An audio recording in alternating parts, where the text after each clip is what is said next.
இறைவாக்கினர் குழுவினை சார்ந்த ஒரு மனைவி எலிசாவிடம் வருகிறார். இறைவாக்கினரும் வருகிறார். யாருக்கு வராரு? இறைவாக்கினருக்கு வரார். ஆமென் ஆமென். அடியாளவனாகிய கணவர் இறந்து விட்டார். அந்த இறைவாக்கினர் குழுவில் இருந்தவர்கள், அந்த ஜெப குழுவில் இருந்தவர்களுடைய கணவர் இறந்து விட்டார். இல்லையா?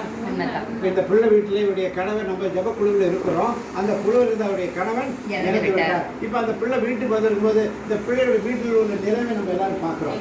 அந்த கிச்சனை பார்க்கிறோம், வீடை பார்க்கிறோம், எல்லாத்தையும் பார்க்கிறோம். அப்ப அந்த நிலைமை எப்படி இருக்குன்னு பார்க்கிறோம். இன்னைக்கு இந்த வீட்டில ஆண்டவர் ஒரு பெரிய ஆசீர்வாதத்தை கொடுக்க போகிறார். அந்த வீட்டுக்கு வந்த உடனே அந்த பிள்ளை நேர என்கிட்ட முட்டி போட்டு, உன் அடியாளின் வீடு இதோ நான் காத்திருக்கிறேன், என்னை ஆசீர்வதிங்கள் என்று சொல்லி அவன் ஆசீர்வாதத்தை வாங்கினான். அல்லேலூயா. என்ன நடக்குது? அந்த அம்மா என்ன சொல்றாங்க? தொடர்ந்து வாசிக்கிற 3 நாள். ஆண்டவருக்கு அஞ்சி நடந்தவர் என்பது உமக்கு தெரியும். அவர் எப்படிப்பட்டவர்? அவருடைய கணவன் ஆண்டவருக்கு அஞ்சி நடந்தவர் என்று உனக்கு தெரியும். அவருடைய கடன்காரன் என் இரு பிள்ளைகளையும் தனக்கு அடிமைகளாக எடுத்துக்கொள்ள வந்திருக்கார். காரணம் என்ன? கடனாளியாலே அந்த குழந்தைகளை தனக்கு அடிமைகளை எடுத்துக்கொள்ள வந்திருக்கிறார் என்று அவர் முறையிடுகிறார். அல்லேலூயா. அடுத்து என்ன சொல்றாங்க? எலிசா அவரை நோக்கி நான் உனக்கு என்ன செய்ய வேண்டும்? அல்லேலூயா. நான் உனக்கு என்ன செய்ய வேண்டும்? கீதாவை பார்த்து இன்னைக்கு ஆண்டவர் சொல்றாரு, நான் உனக்கு என்ன செய்ய வேண்டும். அல்லேலூயா. உன் வீட்டில் என்ன வைத்திருக்கிறாய்? அப்போ அவர் கேட்கிறாரு, நான் உனக்கு என்ன செய்ய வேண்டும்? உன் வீட்டுல என்னதான் இருக்கு? உன் வீட்டுல என்னதான் இருக்குது எனக்கு சொல்லு பாக்குறா. இப்ப அந்த அம்மா என்ன சொல்றாங்க? என் வீட்டுல ஒரு பாத்திரத்துல என்ன இருக்குது? சிறிது எண்ணெய் மட்டும்தான் என் வீட்டுல இருக்குதுன்னு சொல்றாங்க. அப்புறம் வேறு ஒன்றும் இல்லைன்னு சொல்லிட்டாங்க. உடனே அவர் என்ன சொல்றாரு? பக்கத்து வீட்டுல போய் பல வெற்று பாத்திரங்களை காலி பாத்திரங்களை வாங்கிக்கலாம்னு சொல்றாரு. ஏன் எதுக்குன்னு அவர் அந்த அம்மாவுக்கு சொல்லல. உன்கிட்ட கொஞ்சம் தான் என்ன இருக்குது, பக்கத்து வீட்டுல போய் பல வெற்று பாத்திரங்களை வாங்கி கொண்டு வான்னு சொல்றாரு. அப்புறம் நீ உன் புதல்வருடன்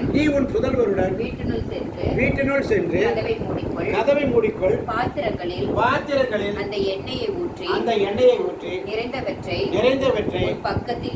ஒரு பக்கத்தில் எடுத்து. இப்ப பாருங்க, இதுல என்ன அதிசயம் நடக்குதுன்னா, அந்த அம்மா என்ன சொல்றாரு? என்கிட்ட ஒண்ணுமே இல்ல, ஒரு கொஞ்சம் தான் இருக்கிறாரு.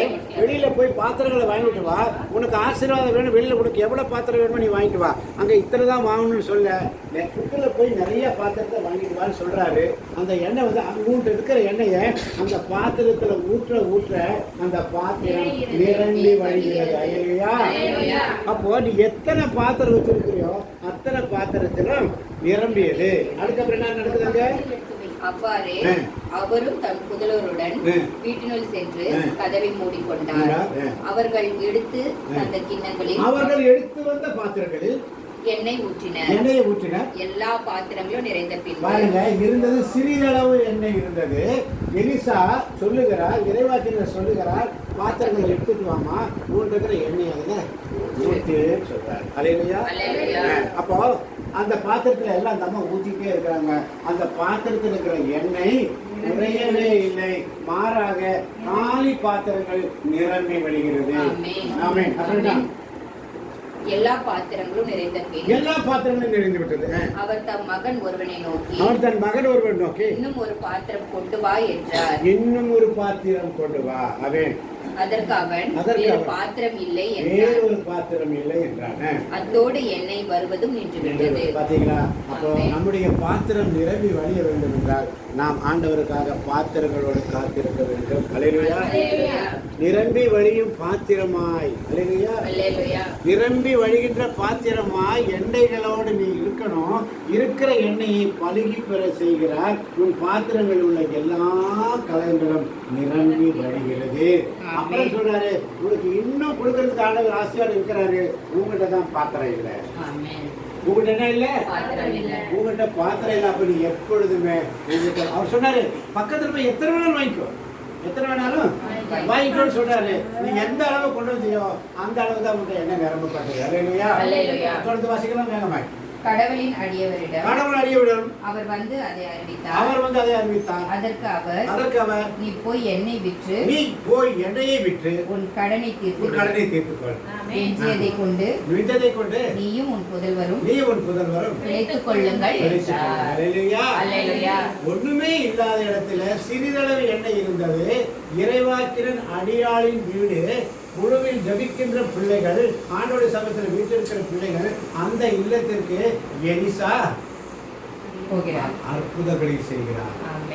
இறைவாக்கினர் மூலமாக ஆண்டவர் அந்த குடும்பத்திற்கு அற்புதங்களை செய்கிறார். ஒன்றுமில்லாமல் இருக்கின்ற அந்த கொஞ்சம் சிறிதளவு எண்ணெய் இருக்கின்ற அந்த எண்ணெயை பல பாத்திரங்களில் நீதான் அந்த பாத்திரத்தை ரெடி பண்ணிக்கணும். அல்லேலூயா. நீ என்ன பண்ணிக்கணும்? உங்களுடைய பாத்திரங்கள் நிரம்பி, அதுதான் தாவீது சொல்வாரு, எனது பாத்திரம் நிரம்பி வழிகிறது. அல்லேலூயா. ஆண்டவர் இன்னைக்கு என்ன கொடுக்கிறாரு? விதவைகள், அனாதைகள், கைவிடப்பட்டவர்களுக்கு நாம் சென்று ஊழியக்காரர்கள் ஊழியம் மட்டும் செஞ்சா பத்தாது, அவர்களுக்கு நம்மாலான உதவியை சொல்லுங்க, நம்மாலான உதவியை அவர்களுக்கு செய்ய வேண்டும். அவர்களிடமிருந்து மாறாக உதவியை நாம் எதிர்பார்க்க கூடாது. அல்லேலூயா. விதவைகளுடைய கண்ணீர் ஆண்டவர் சமயத்தில் ஸ்ட்ரெயிட்டா போய் விடுவாங்க. விதவைகளுடைய கண்ணீர் ஆண்டோடைய பாதத்துல ஸ்ட்ரெயிட்டா போய் விடுமா. அவர் அந்த கண்ணீர் அவங்கள்ட்ட போச்சுன்னா அந்த கண்ணீருக்கு ரொம்ப விலை மதிப்பில்லாத ஒரு பதில் கிடைக்குமா. உடனே கேட்பாராமா. அவங்க யாரு என்னன்னு பார்க்க மாட்டாங்க. விதவைகளுடைய கண்ணீர். அதனாலதான் ஆண்டவர் எலிசாவை அனுப்பி அந்த வீட்டிலே அற்புதங்களை செய்கிறார். இருக்கிற எண்ணெய் நீ வித்து கடன் அடைச்சுக்கோ, உன் பிள்ளைகளை மீட்டுக்கோ, வாக்கு எண்ணெய் வச்சு நீயும் புடைச்சுக்கோ என்று சொல்லுகிறார். இந்த வேலையில ஆண்டவர் இந்த வசனத்தை நமக்கு தந்தார். ஆமென். இதுதான் இன்னைக்கு செய்தி. இந்த செய்தி ஆண்டவர் என்ன பண்ணாரு? காலையிலேயே நமக்கு வெளிப்பாட கொடுக்கலையா? நிறைய பேர் வரல, கேட்கல, அந்த நேரத்தை சரியா கேட்டிருக்க மாட்டோம், பிஸியா இருந்திருக்கும், கொஞ்சம் ஐடியா நமக்கு இருந்திருக்காது. இப்ப அதை என்ன பண்றாரு? விளக்கி. ஒரு எக்ஸாம்பிள் என்ன, நான் இப்ப இந்த வசனங்களை எடுத்து கொடுக்குறோம். இந்த வசனத்தை நீ வாசிக்கணும்னு சொல்லும்போது நம்ம என்ன திங்க் பண்றோம்? இவ்வளவு வாசிக்கணுமா? என்ன சொல்றோம்? இவ்வளவு வாசிக்கணுமா? நீ எவ்வளவு பாத்திரம் வச்சிருக்கிற அவ்வளவு பாத்திரம் உனக்கு நிறைய. நீ எவ்வளவு பாத்திரம் நீ திறந்து வைக்கிறியோ அவ்வளவு பாத்திரம் உனக்கு நிரம்பும். நீ கணக்கு பார்க்காத. ஆண்டவர் சமயத்துல உட்காரும் போது அவர் உனக்கு என்ன சொல்றாரோ அதை மட்டும் செய்ய. எவ்வளவு செய்யணும் என்று சொல்லி நீ பார்க்காத. அவருக்கு தெரியும் எங்க நிறுத்தணும் அங்க நிறுத்துவாரு, எங்க போய் சொல்றாரு அங்க போகணும். இயேசுவின் நாமத்தில் ஆமென். ஹல்லேலூயா. இயேசுவுக்கு நன்றி. அன்னை உருவானங்கள் அருமை தகப்பனே, இந்த அருமையான மதிய வேளையில சுவாமி நீர் எங்களோடு பேசுகிறார். ஆண்டவர் எலிசா அந்த பெண்ணுக்கு செய்த உதவியை போல நாங்கள் ஒவ்வொருவரும் இதுபோல இந்த குடும்பமாக இடைவிடா சகாய மாதா பரிந்துரை ஜெபக்குழு வழியாக இந்த மாதிரி வீடுகளுக்கு சென்று, இல்லங்களுக்கு சென்று அவர்களுக்கு நம்மாலான உதவிகளை செய்ய நீர் எங்களை தகுதிப்படுத்தியிருக்கிறீர். ஆண்டவரே, இந்த மாதிரி காரியங்களை நாங்கள் ஈடுபடுத்தும் தடை செய்யாமல் உங்களுடைய சமூகத்திலே காத்திருந்து உம்மிடத்திலிருந்து உத்தரவு பெற்று ஆண்டவரே நீர் எங்கள் தடைகளை எல்லாம் மாற்றி இதுபோல காரியங்களை இந்த தவ காலத்திலே நாங்கள் செய்ய இன்னும் எங்களை பலப்படுத்துவதற்காக நன்றி. ஆண்டவரே, இது வந்திருக்கின்ற ஒவ்வொரு பிள்ளைகளையும் குடும்பத்தாருடைய கரையில் ஒப்புக் கொடுக்கிறேன். இன்னும் வர ஆசைப்பட்டிருந்தார்கள், வெகு தொலைவில் இருக்கிறேன், வர முடியவில்லை என்று சொல்லுகிற பிள்ளைகளையும் உடைய கரையில் ஒப்புக் கொடுக்கிறேன். ஆசீர்வதியும் பலப்படுத்தும் இயேசுவின் நாமத்தில் பிதாவே. ஆண்டவர் உங்களோடு இருப்பாராக. ஆண்டவரே இரக்கமாயிரும். கிறிஸ்துவே இரக்கமாயிரும். எல்லாமல்ல இறைவன் தந்தை மகன் தூயாவே நம் ஒவ்வொருவரின் உள்ளங்களையும் இல்லங்களையும் பிள்ளைகளையும் நிறைவாக ஆசீர்வதிப்பாராக. ஆத்துமாவே நன்றி சொல்லு முழு உள்ளத்தோடு. ஆத்துமாவே நன்றி சொல்லு முழு உள்ளத்தோடு. கர்த்தர் செய்த நன்மைகளை நாளும் மறவாதே. கர்த்தர் செய்த நன்மைகளை ஒரு நாளும் மறவாதே. ஆத்துமாவே நன்றி சொல்லு முழு உள்ளத்தோடு. ஆத்துமாவே நன்றி சொல்லு முழு உள்ளத்தோடு.